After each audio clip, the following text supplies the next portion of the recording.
Hello, in front of me I've got Realme C21Y. In this video I'll show you how to use Google Maps offline. Firstly, enter Google Maps.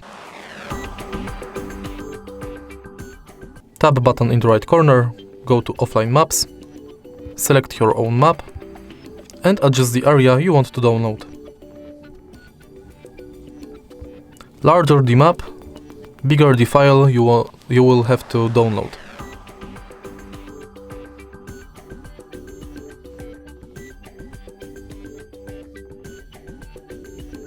Now enter your map. You can turn off Wi-Fi and mobile data and navigate offline in area you downloaded.